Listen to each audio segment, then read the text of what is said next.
pessoal, boa tarde. Falando aqui um pouquinho para vocês sobre a tabela periódica, para que a gente consiga sanar algumas dúvidas, certo?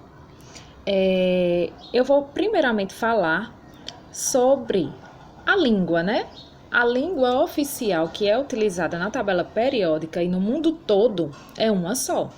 Por isso que nós temos aqui, por exemplo, o K. K é potássio. Aí você pode dizer, ué, não poderia ser a abreviatura deste elemento PO? Sim, mas como a tabela periódica ela é uma linguagem oficial e mundial, ela tem que ser falada da mesma forma em diferentes partes do mundo. Por isso que potássio é K, porque vai de acordo com a abreviatura da nomenclatura mundial, certo, gente? A outra coisa que eu quero falar com vocês é com relação a esse elemento aqui que está em destaque nessa tabela. Poderia ser qualquer um outro, mas eu vou falar sobre ele, certo? Alterei aqui e decidi falar sobre o potássio.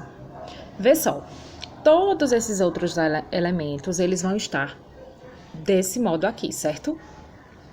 Potássio, K e a massa atômica embaixo. K vai ser o símbolo, certo? Que pode ser Cr, pode ser Fe, pode ser C, é o símbolo do elemento. Abaixo vai estar o nome como nós conhecemos no nosso país, que no caso do K é o potássio, certo?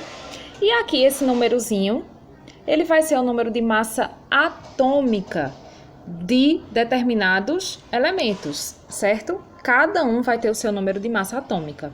Com relação à configuração eletrônica, vai ser algo que nós vamos estudar mais à frente, então eu não quero que vocês se atentem a isso agora. Só quero que vocês saibam fazer a leitura da tabela periódica, ok? A tabela periódica, né, ela é dividida por períodos e por famílias, certo? As famílias, elas vão de cima para baixo e os períodos vão da esquerda para a direita, ok? Essa tabela ela é diferenciada por cores, certo? Esses das cores verdes, que tem o hidrogênio, tem o carbono, o oxigênio, entre outros, nós chamamos de não metais.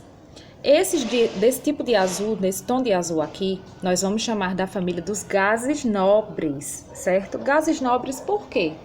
Porque o elemento ele precisa ter 8 elétrons em sua camada de valência. E os únicos que contêm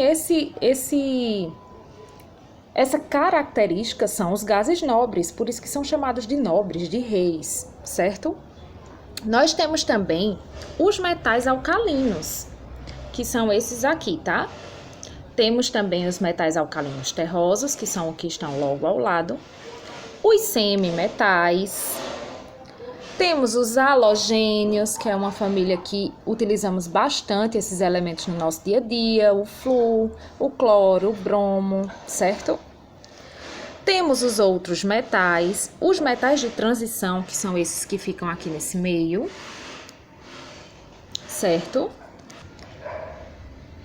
E aqui nessa parte de baixo, nós temos os lantanídeos e actinídeos, certo? Eu fiz um pouco de uma viagem aí nesse mundo da tabela periódica, para que vocês conhecessem um pouco melhor e se familiarizassem, certo, gente?